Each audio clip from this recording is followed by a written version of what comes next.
नमस्कार विद्यार्थी मित्रांनो, एक्झाम स्टडी या आपल्या सर्वांच्या लाडक्या ऑनलाईन प्लॅटफॉर्मवर तुमचं सर्वांचं खूप खूप स्वागत आहे।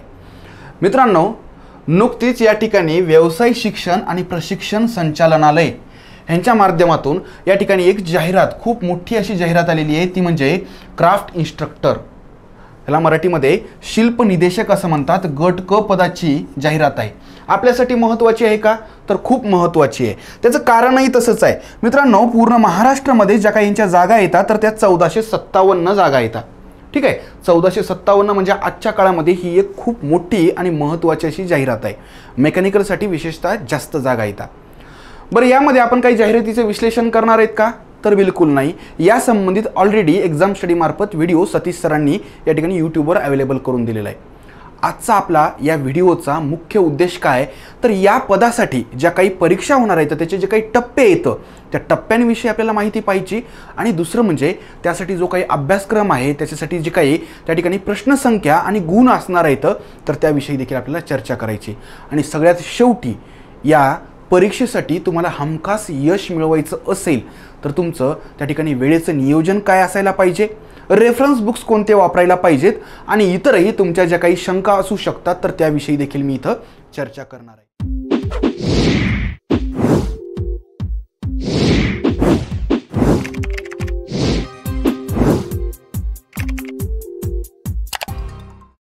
तर मित्रांनो, ही जी परीक्षा होणार आहे तर याच्यासाठी जी काही पहिली परीक्षा होणार आहे, पहिला टप्पा, तर त्याला नाव दिलेलं आहे सामायिक परीक्षा। म्हणजेच एकंदर तुमचा ट्रेड कोणताही असो, म्हणजे मेकॅनिकल, सिव्हिल, इलेक्ट्रिकल काहीही असो, तुमच्या सर्वांना ही परीक्षा द्यायचीच आहे। परीक्षा कशा स्वरूपामध्ये होणार आहे, तर परीक्षा CBT स्वरूपामध्ये होणार आहे, म्हणजेच कम्प्युटर बेस्ड टेस्ट। ठीक आहे, मॅक्झिमम एक शक्यता आहे की या ठिकाणी TCS ही जी काही कंपनी आहे तर ही कंपनी ही परीक्षा त्या ठिकाणी आयोजित करण्याची जवळजवळ खात्री या ठिकाणी सगळ्यांना झालेली आहे। आता इथं या परीक्षेचे म्हणजे सामायिक परीक्षेचे एकूण गुण किती आहेत, तर 120 गुण आहेत। एक प्रश्न किती मार्काला आहे, तर 2 मार्कांना। म्हणजे एकूण प्रश्नसंख्या जर पाहिली तर 60 प्रश्न असणार आहेत आणि एकूण 120 गुण। कालावधी किती दिलेला आहे, तर 60 प्रश्नांसाठी 60 मिनिट म्हणजेच एक तास दिलेला आहे।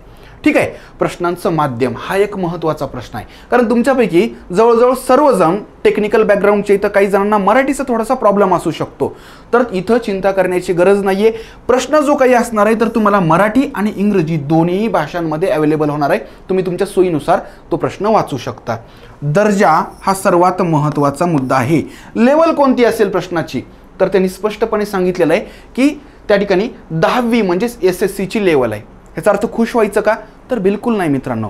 इथं सगळ्यात महत्त्वाचा मुद्दा असतो की त्यांना टॉपचे ते 1457 विद्यार्थी निवडायचे, आणि मग त्या ठिकाणी प्रश्न कितीही सोपे असतील किंवा अवघड असतील, तुम्ही त्या टॉपच्या तेवढ्या विद्यार्थ्यांमध्ये आहात का, तुमची रँकिंग तेवढी आहे का, हे महत्त्वाचं आहे। त्यामुळं ही एक्झाम जी काही आहे तर काही जणांना वाटू शकतं की सोपी आहे। ठीक आहे, सोपी कदाचित असेलही, पण मित्रांनो या ठिकाणी त्याचा कट ऑफ देखील त्याच प्रमाणामध्ये वाढणार आहे। आता इथं त्यांनी स्पष्टपणे सांगितलेलं आहे की सामायिक परीक्षा जी काही आहे, जी 120 गुणांची आहे, ह्याच्यामध्ये मिनिमम काही क्वालिफाईंग मार्क्स आहेत का, तर यस आहेत मित्रांनो। तुम्हाला या पहिल्या पेपरमध्ये म्हणजे सामायिक परीक्षेमध्ये किमान 45% गुण घ्यायचे आहेत। ज्यांनी हे 45% गुण घेतील त्यांनाच त्या ठिकाणी दुसऱ्या टप्प्याची परीक्षा देण्याचा त्या ठिकाणी अधिकार आहे, किंवा त्यांना त्या ठिकाणी इलिजिबल समजण्यात येणार आहे। दुसरा जो टप्पा आहे तर तो व्यावसायिक चाचणीचा, म्हणजेच तुम्ही कोणत्या ब्रँचमध्ये आहात, कोणत्या पदासाठी तुम्ही त्या ठिकाणी अप्लाय केलेला आहे त्यानुसार या ठिकाणी तुमचा हा पेपर होणार आहे। पूर्णतः टेक्निकल स्वरूपाचा पेपर होणार आहे, आणि त्या ठिकाणी जी काही अपेक्षित अशी डेट त्यांनी दिलेली आहे तर ती देखील थोडक्यात बघूया। या ठिकाणी सामायिक परीक्षेची जी काही संभाव्य डेट त्यांनी सांगितलेली आहे ती सप्टेंबर किंवा ऑक्टोबर महिन्यामध्ये, आणि जी काही व्यावसायिक चाचणी आहे प्रोफेशनल टेस्ट त्याची त्यांनी संभाव्य डेट नोव्हेंबर 2022 मध्ये सांगितलेली आहे। तर या ठिकाणी मित्रांनो या व्यावसायिक चाचणीचं देखील थोडक्यात आपण स्वरूप पाहूया। ही देखील परीक्षा या ठिकाणी CBT स्वरूपाची असणार आहे, ऑनलाईन परीक्षा असणार आहे। अभ्यासक्रम काय आहे, तर अभ्यासक्रम त्या ठिकाणी त्यांनी स्पष्ट सांगितलेला आहे, संबंधित व्यवसाय अभ्यासक्रम। ठीक आहे, त्यामुळे तुम्ही कोणत्या पदासाठी फॉर्म भरलेला आहे त्यानुसार त्याचा अभ्यासक्रम ठरणार आहे। आता इथं ह्यांची प्रश्नसंख्या किती असणार आहे या परीक्षेची, तर 40 प्रश्न असणार आहेत. तर एक प्रश्न 2 मार्काला म्हणजेच एकूण 80 गुण असणार आहेत. इथं देखील प्रश्नासाठी जी काही भाषा आहे तर ती मराठी आणि इंग्रजी दोन्ही भाषांमध्ये प्रश्न तुम्हाला उपलब्ध होणार आहेत. आणि वेळ मात्र साहजिकच प्रश्नसंख्या कमी आहे आणि त्यानुसार इथं वेळ देखील कमी आहे. पहिल्या पेपरसाठी जसा 1 तास होता म्हणजे 60 प्रश्नांसाठी 60 मिनिट, इथं 40 प्रश्नांसाठी एकूण 45 मिनिट त्या ठिकाणी वेळ आहे. आता इथं महत्त्वाचा मुद्दा आहे की इथं काही क्वालिफाईंग मार्क्स आहेत का, तर हो मित्रांनो, इथं या ठिकाणी फायनल तुम्हाला ते पद भेटण्यासाठी आता तुम्ही जर पाहिलं असेल बारकाईनं तर पहिला टप्पा जो काही आहे तर तो 120 गुणांचा आहे, दुसरा टप्पा आहे 80 गुणांचा. ह्याने इथं स्पष्ट सांगितलेलं आहे की अंतिम निवडीसाठी उमेदवाराला मिनिमम किती मार्क्स पाहिजे. तर हे जे काही 200 गुण होत आहेत 2 टप्प्याचे मिळून, तर ह्याच्या किमान 45% गुण पाहिजे. 200चं 45% म्हणजे ते गुण होतात मित्रांनो 90. याचा अर्थ 90+ गुण आले म्हणजे तुमचं सिलेक्शन झालं का, तर बिलकुल नाही. मिनिमम एवढे मार्क्स पाहिजे. याचा अर्थ तुम्ही त्या ठिकाणी रँकिंगमध्ये असाल, तेवढ्या त्या पदांमध्ये असाल तरच तुमचं सिलेक्शन होणार आहे. पण इथं आणखी एक एक्स्ट्रा काय अट आहे, तुम्हाला त्यासाठी एवढे गुण की मिनिमम त्या ठिकाणी आवश्यकच आहेत. तर मित्रांनो, आता आपण या ठिकाणी व्हिडिओच्या पुढच्या टप्प्यामध्ये जाऊया. तो म्हणजे या ठिकाणी या सामायिक जी काही परीक्षा आहे जी 120 गुणांची होणार आहे, त्या 120 गुणांचं आपल्याला त्या ठिकाणी व्यवस्थित असं क्लासिफिकेशन पाहायचं आहे. म्हणजे हे 120 गुणांचे जे काही प्रश्न असणार आहेत तर त्यामध्ये कोणकोणते विषय आहेत आणि प्रत्येक विषयासाठी नेमके किती मार्क्स आहेत. तर सगळ्यात पहिल्यांदा आपण पाहूया मित्रांनो मराठी. सामायिक परीक्षा एकूण 60 प्रश्नांची असणार आहे आणि त्यापैकी एकूण 15 प्रश्न मराठीचे इथं. साहजिकच 2 मार्काला एक प्रश्न म्हणजेच एकूण 30 गुण मराठीचे इथं. आता मराठी म्हटलं की साहजिकच तुम्हाला वाटू शकतं की पेपर सोपा आहे.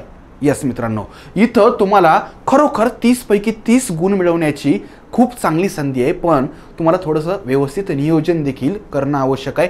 तुम्ही जर हवेमध्ये राहिलात तर इथं देखील गुण जायला त्या ठिकाणी संधी निश्चितच असते.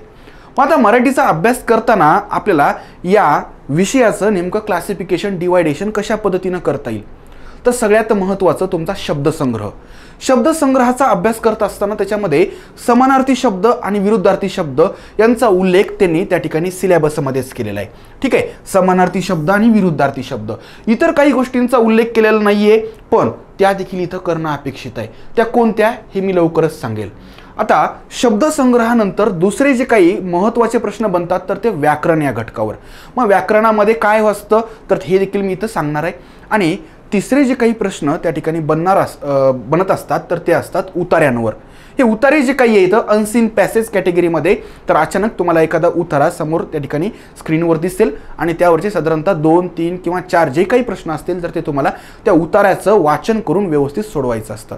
ठीक आहे, तर आपण या ठिकाणी मराठी या विषयाचे एकूण जे काही 15 क्वेश्चन्स बनू शकतात तर त्यासाठी आपल्याला कोणकोणते टॉपिक्स बघायचे तर त्यांचा अभ्यास करायचा आहे हे आपण इथं पाहूया.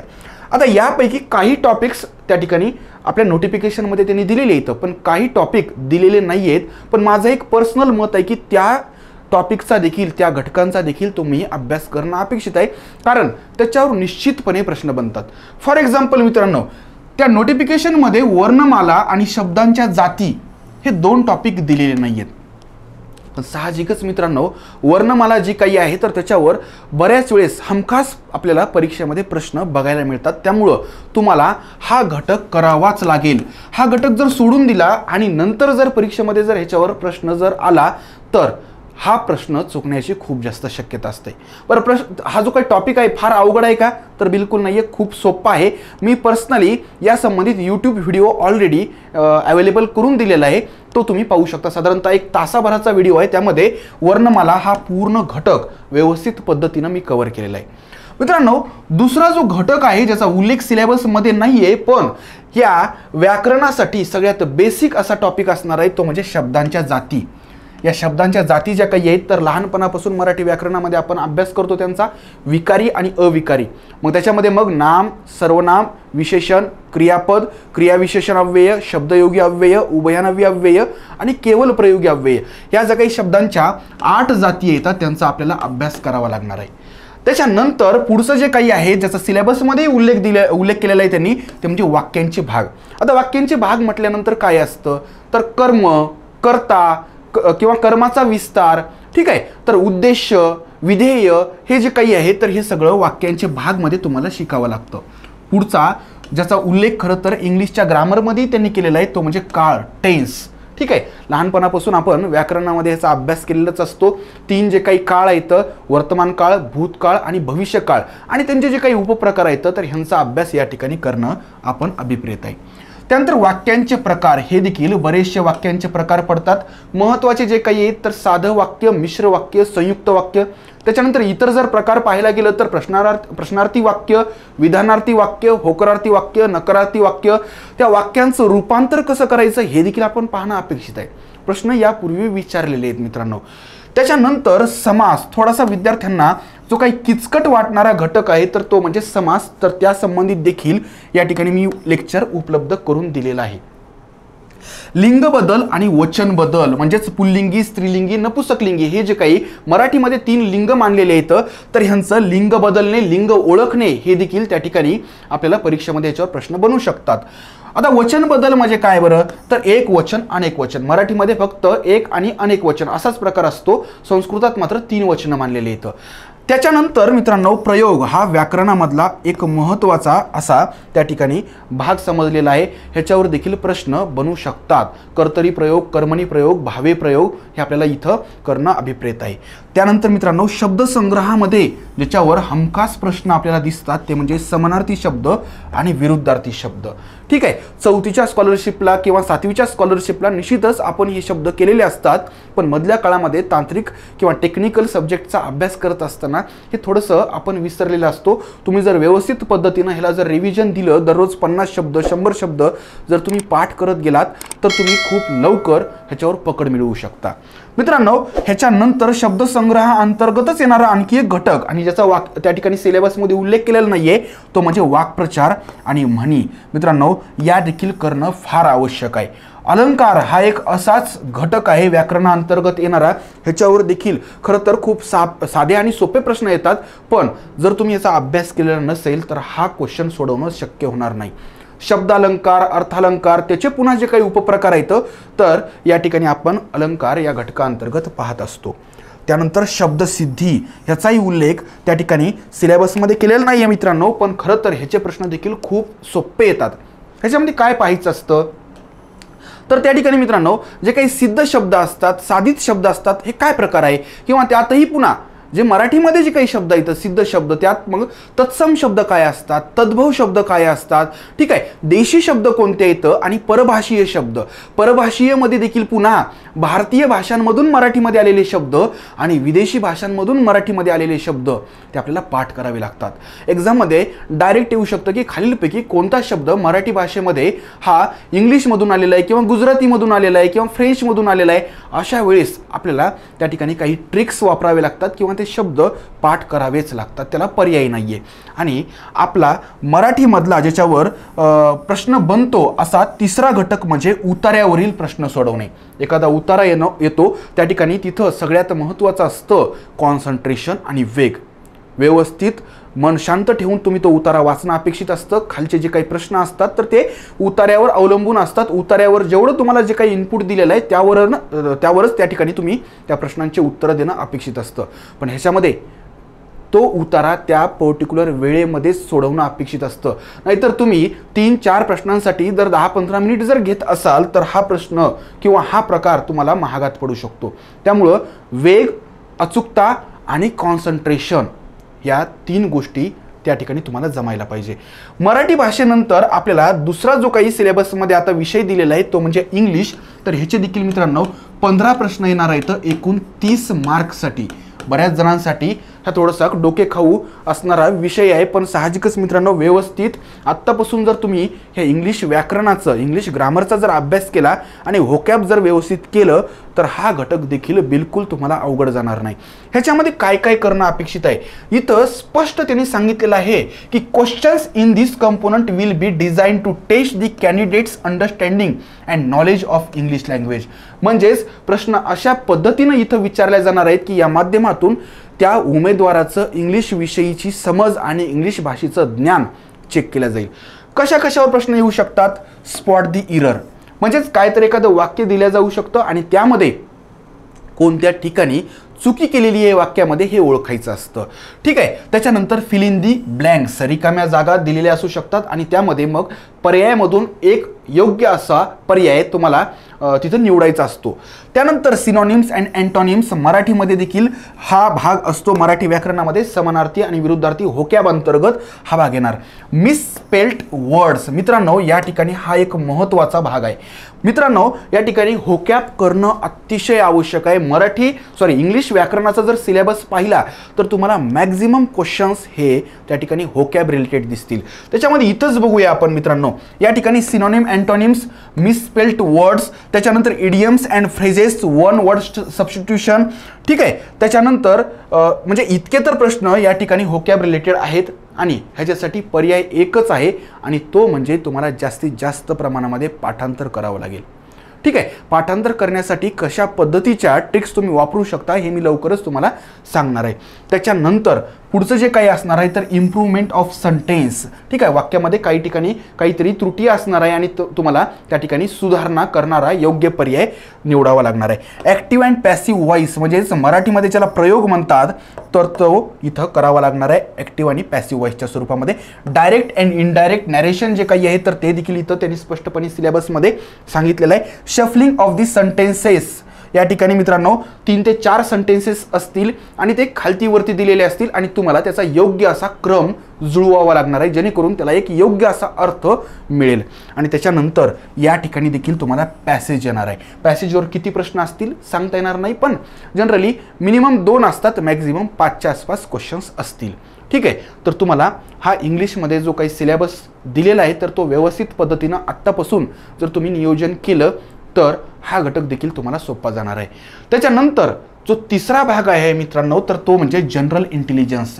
आता एक आत्तापर्यंतचं ऑब्झर्वेशन असं आहे की TCS जी कंपनी या परीक्षेचं आयोजन करणार आहे तर ह्या कंपनीनं आत्तापर्यंत जे काही पेपर आयोजित केलेले आहेत त्याच्यामध्ये रिझनिंगवर खूप जास्त प्रश्न विचारलेले आहेत. आता त्यांनी इथं टॉपिक कोणते असतील तर हे दिलेलं नाही आहे, पण एक आपण अंदाज व्यक्त केलेला आहे किंवा महत्त्वाचे कोणते टॉपिक असू शकतात या पेपरसाठी या जनरल इंटेलिजन्समध्ये तर ते आपण इथं निवडलेले आहेत. पहिलं म्हणजे कोडिंग अँड डिकोडिंग, हा टॉपिक देखील तुम्हाला करणं आवश्यक आहे. दुसरा जो काही आहे तर अल्फाबेटिकल सिरीज ABC असे काहीतरी अल्फाबेटिकल रँडमली असतील, त्याच्यामध्ये काहीतरी लिंकिंग असेल आणि तुम्हाला पुढची ती सिरीज कंप्लीट करायची असते. याच पद्धतीनं नंबर सिरीजचे देखील प्रश्न अल्फाबेटिकल सिरीजच्या धर्तीवरच विचारल्या जाऊ शकतात. मिसिंग नंबर हा देखील एक कॉन्सेप्ट किंवा हे जो काही प्रश्नाचा प्रकार आहे तर हा देखील तुम्हाला त्या ठिकाणी करणं आवश्यक आहे. इथं सगळ्यात महत्त्वाचं या प्रश्नाचं उत्तर जमलं तर फार फास्ट निघतं, कधी कधी शेवटपर्यंत निघतच नाहीये. ठीक आहे. तर ह्याच्यासाठी प्रॅक्टिस ही सगळ्यात महत्त्वाची आहे. ऑड वन आउट, वेगळा पर्याय ओळखा, याच्यावरचे देखील प्रश्न असतात. डाईसवरचे प्रश्न सर्रासपणे आपल्याला परीक्षांमध्ये पाहायला भेटतात. त्यानंतर काउंटिंग ऑफ दी फिगर्स, एखादी डायग्राम दिलेली असते आणि त्याच्यामध्ये मग तुम्हाला त्या ठिकाणी एकूण त्रिकोण किती, ट्रायंगल्स किती किंवा सर्कल्स किती किंवा रेक्टँगल्स किती या पद्धतीचे प्रश्न असतात. हे जे काही प्रश्न असतात तर व्हर्बल आणि नॉन व्हर्बल या 2 कॅटेगरी मध्ये आपल्याला डिवाइड करता येतात. म्हणजेच व्हर्बल क्वेश्चन्स म्हणजे कोणते जे वाचता येतात. For example alphabetical series verbal कॅटेगरीमध्ये येणार, coding decoding number series verbal मध्ये येणार, पण काउंटिंग ऑफ दी फिगर्स हे काय बरं तर नॉन व्हर्बल मध्ये येणार. ठीक आहे. ब्लड रिलेशन्स जे काही नातेसंबंध असतात त्याच्यावरचे देखील प्रश्न तुलनेनं सोपे असतात, पण त्यासाठी थोडीशी तुम्हाला प्रॅक्टिस आवश्यक आहे आणि बारकाईनं जर तिथं जर बघितलं तर हमखास तुम्हाला या प्रश्नांची उत्तरं काढता येतात. त्याच्यानंतर मित्रांनो पुढचे जे काही महत्त्वाचे टॉपिक या जनरल इंटेलिजन्समध्ये येऊ शकतात ते म्हणजे काउंटिंग ऑफ दी फिगर्स आपण ऑलरेडी बघितलेलं आहे, ब्लड रिलेशन पाहिलेलं आहे, डायरेक्शन अँड डिस्टन्स हे देखील फार सोपा वाटणारा आणि खरोखर सोपा असणारा घटक आहे. ह्याच्यामध्ये आपल्याला दिशा आणि अंतर ह्याच्यावरचे प्रश्न येत असतात. ठीक आहे. त्याच्यानंतर मित्रांनो रँकिंग म्हणजेच क्रमवारीचे प्रश्न, सिटिंग अरेंजमेंट म्हणजेच त्या ठिकाणी जागेसंबंधीचे प्रश्न, गोलाकार बसलेले इथं 5 जण 6 जण किंवा एका रांगेमध्ये बसलेले इथं त्यांची शिफ्टिंग झालेली आहे तर त्यांचा क्रम वगैरे विचारला जाऊ शकतो, तर हे सिटिंग अरेंजमेंटमध्ये. पझलचे क्वेश्चन देखील थोडेसे विद्यार्थ्यांना अवघड वाटणारे क्वेश्चन, पण याच्यासाठी प्रॅक्टिस मस्ट आहे. प्रॅक्टिस जर केली तर हे प्रश्न देखील तुम्हाला सोपे जातील. वेन डायग्रामचे प्रश्न जर तुम्हाला एकदा का कन्सेप्ट हा समजला तर ह्याच्या एवढे सोपे प्रश्न दुसरे कोणतेच नसतात. अतिशय सोपा भाग आहे. त्याच्यानंतर स्टेटमेंट अँड आर्ग्युमेंट्स हा एक घटक आहे, ह्याची देखील प्रॅक्टिस करणं अपेक्षितच आहे. दुसरं म्हणजे वॉटर अँड मिरर इमेज, हे थोडंसं त्या ठिकाणी नॉन व्हर्बल कॅटेगरीमधला एक महत्त्वाचा असा घटक आहे मित्रांनो. ह्याच्यामध्ये इमॅजिनेशन आणि थोडेसे जे काही रूल्स आहेत त्याच्याशी संबंधित, तर ते जर तुम्ही केले तर हा घटक देखील अतिशय सोपा आहे. त्याच्यानंतर मित्रांनो कंप्लिशन ऑफ दी फिगर्स, एखादी इनकम्प्लीट अशी डायग्राम दिलेली असू शकते आणि मग ऑप्शन्सपैकी कोणता ऑप्शन त्या ठिकाणी परफेक्टली मॅच होईल हे इथं विचारलेलं असतं. त्यानंतर सिलॉजिझम जे काही आहे तर हा देखील एक सोपा असा घटक आहे. मित्रांनो सगळ्यात शेवटी ज्याच्यावर या ठिकाणी सगळ्यात जास्त भर असणार आहे खरं तर विद्यार्थ्यांचा, आणि ज्याला 15च प्रश्न येणार आहेत आणि एकूण जे काही गुण 30 असणार आहेत, तो घटक म्हणजे सामान्य ज्ञान. मित्रांनो हा सामान्य ज्ञान जो काही घटक आहे तर त्यांनी पुन्हा 4 सब्जेक्ट्समध्ये डिवाइड केलेला आहे, म्हणजेच एकूण 4 सब्जेक्टवर आधारित हा घटक असणार आहे. त्याच्यामध्ये पहिला जो सब्जेक्ट आहे तो म्हणजे जिओग्राफी, भूगोल. आता भूगोल म्हटलं की मर्यादाच नाही आहे मित्रांनो, तुम्हाला जगाचाही भूगोल तुम्ही कन्सिडर करू शकता, महाराष्ट्राचा आणि भारताचा देखील, ठीक आहे. पण तरी देखील या ठिकाणी गट क चं पद आहे आणि प्रश्न जे काही येतं तर बऱ्यापैकी त्या ठिकाणी म्हणजे डायरेक्ट प्रश्न विचारले जाणार, त्यामुळे आपण एक जज करू शकतो की बाबा महाराष्ट्र आणि भारतावरचे क्वेश्चन्स ही जास्तीत जास्त असतील. जगावरचेही विचारल्या जाऊ शकतात, राजधान्या किंवा एखाद्या देशाचं चलन कोणतं आहे किंवा तो देश कोणत्या खंडामध्ये आहे, या प्रकारचे एक साधे क्वेश्चन्स तुम्हाला विचारल्या जाऊ शकतात. महाराष्ट्र आणि भारताचा मात्र त्या ठिकाणी तुम्हाला बऱ्यापैकी डिटेल असा अभ्यास करावा लागणार आहे. त्याच्यामध्ये प्राकृतिक भूगोल हा घटक एक महत्त्वाचा ठरणार आहे. मित्रांनो ह्याच्यामध्ये त्या ठिकाणी भारत आणि भारतामधल्या ज्या काही नद्या किंवा डोंगर रांगा, पर्वत, सरोवरे, ठीक आहे, त्याच्यानंतर त्या ठिकाणी जे काही वाळवंट आहेत आणि इतर बरेचसे जे काही बेटं वगैरे येतं तर ह्यांच्याविषयी तुम्हाला डिटेल असा अभ्यास करणं अपेक्षित आहे. त्याच्यानंतर पर्यावरणावर कोणते क्वेश्चन्स विचारले जाऊ शकतात, काही बेसिक संकल्पना मित्रांनो पर्यावरणामध्ये फार महत्त्वाच्या आहेत. परिसंस्था ज्याला इकोसिस्टीम म्हणतात, हा काय प्रकार आहे, किंवा मग त्या ठिकाणी जे काही फूड वेब आहे म्हणजेच अन्नजाळे, किंवा मग त्या ठिकाणी फूड चेन आहे, किंवा मग इतर आणखी जर म्हटलं तर बायोडायव्हर्सिटी, ह्या सगळ्या संकल्पना तुम्हाला स्पष्ट असणं अपेक्षित आहे. दुसरा महत्त्वाचा घटक ज्याच्यावर पर्यावरणावर हमखास प्रश्न त्या ठिकाणी आपल्याला पाहायला भेटतात ते म्हणजे काय तर अभयारण्य, त्यानंतर नॅशनल पार्क म्हणजेच राष्ट्रीय उद्यानं, त्याच्यानंतर इतर जर बघितलं तर त्या ठिकाणी जे काही बायोलॉजिकल हॉटस्पॉट असतात तर त्याच्याविषयी देखील प्रश्न येतात. मग आता अभयारण्यांवर किंवा राष्ट्रीय उद्यानांवर जे काही आपण प्रश्न पाहतो तर कोणतं राष्ट्रीय उद्यान कोणत्या राज्यामध्ये आहे किंवा कोणतं अभयारण्य कोणत्या राज्यामध्ये आहे, या प्रकारचे प्रश्न आपल्याला पाहायला भेटतात. पर्यावरणावर आणखी एक महत्त्वाचा घटक असा येऊ शकतो की ज्याच्यामध्ये प्रदूषण या घटकावर प्रश्न विचारले जाऊ शकतात. जलप्रदूषण, वायू प्रदूषण, किंवा मग मृदेचं प्रदूषण, किंवा मग हवा प्रदूषण, त्याच्यानंतर आणखी काय तर जे काही साऊंड पोल्युशन असतं, ध्वनी प्रदूषण, ह्याच्यावर देखील प्रश्न विचारले जाऊ शकतात. त्या संबंधित जे काही कायदे आहेत राज्य सरकारनं आणि केंद्र सरकारनं केलेले तर ते देखील तुम्ही करणं अपेक्षित आहे. खरं तर बऱ्यापैकी सोपा असणारा हा घटक आहे, फक्त काही बाबतीत मात्र तुम्हाला त्या ठिकाणी त्यांच्या संकल्पना स्पष्ट असणं आवश्यक आहे. त्याच्यानंतर मित्रांनो इतिहास, आता इतिहासाच्या बाबत त्यांनी त्या ठिकाणी महाराष्ट्राच्या इतिहासावर जास्तीत जास्त प्रश्न विचारण्याची शक्यता आहे. त्याच्यात खरं तर त्यांनी सोशल हिस्ट्री हा सिलेबसमध्ये उल्लेख केलेला आहे, म्हणजे साहजिकच आपण इथं समाज सुधारक या घटकावर सगळ्यात जास्त भर देणं अपेक्षित आहे. मग महाराष्ट्रातले महत्त्वाचे जे समाज सुधारक आहे, महाराष्ट्रामध्ये त्या ठिकाणी जे स्वातंत्र्य लढ्यामध्ये महत्त्वाचे जे काही स्वातंत्र्य सेनानी होते त्यांचाही आपल्याला अभ्यास करणं अपेक्षित आहे. आणि मग शेवटी मित्रांनो चालू घडामोडी साहजिकच मागच्या एक 4 ते 6 महिन्यामधल्या चालू घडामोडी करणं तुम्ही अपेक्षित आहे. मग तुम्ही ह्याच्यासाठी मासिकं किंवा 6माही देखील वापरू शकता, ठीक आहे. तर या ठिकाणी मित्रांनो आपण सिलेबस कोणकोणता आहे तर हे व्यवस्थित डिटेलमध्ये अभ्यासलेला आहे. आता अभ्यास कसा करायचा हा एक तुमच्यासमोर महत्त्वाचा प्रश्न पडू शकतो.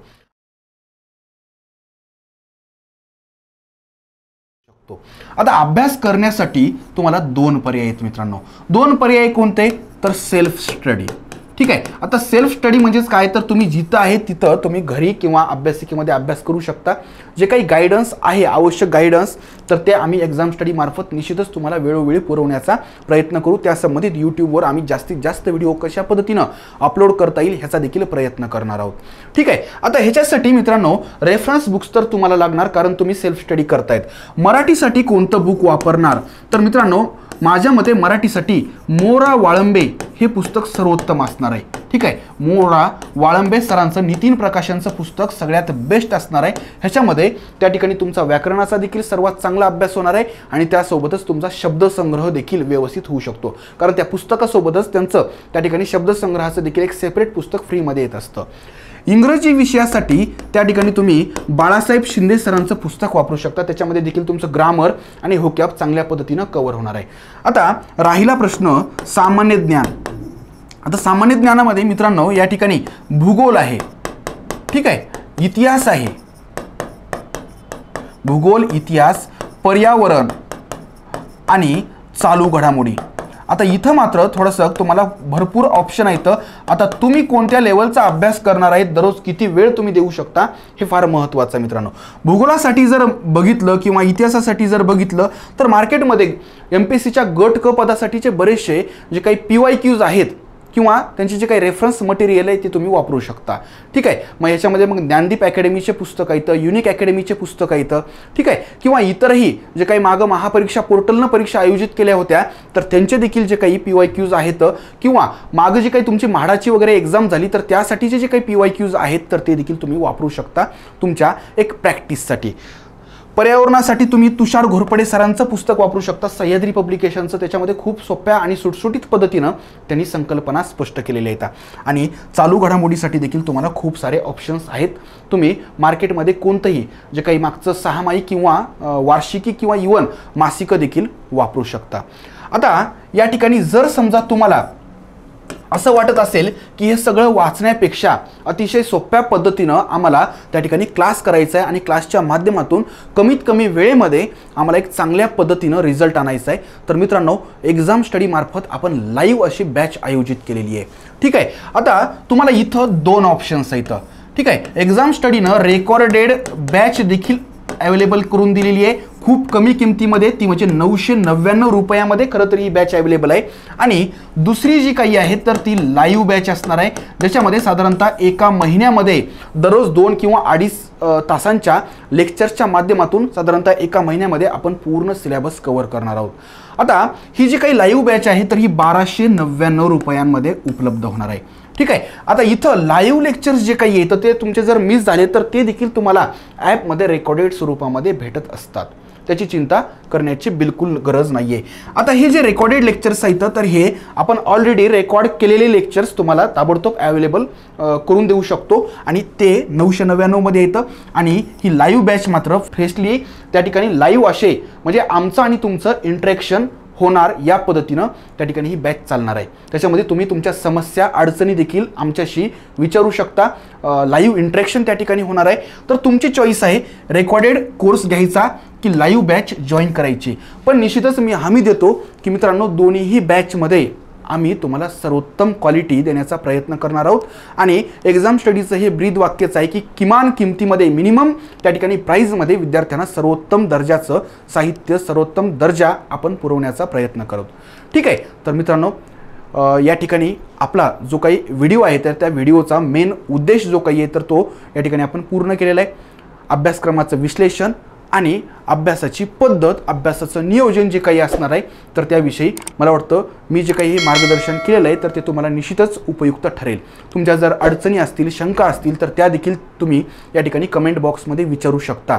तुमच्या शंकांचं निरसन करण्यासाठी एक्झाम स्टडीची प्रत्येक फॅकल्टी मित्रांनो नेहमीच तत्पर असते. तर लवकरच असंच एखादं माहितीपर लेक्चर घेऊन मी तुमच्या भेटीला येईल. तोपर्यंत खूप खूप धन्यवाद.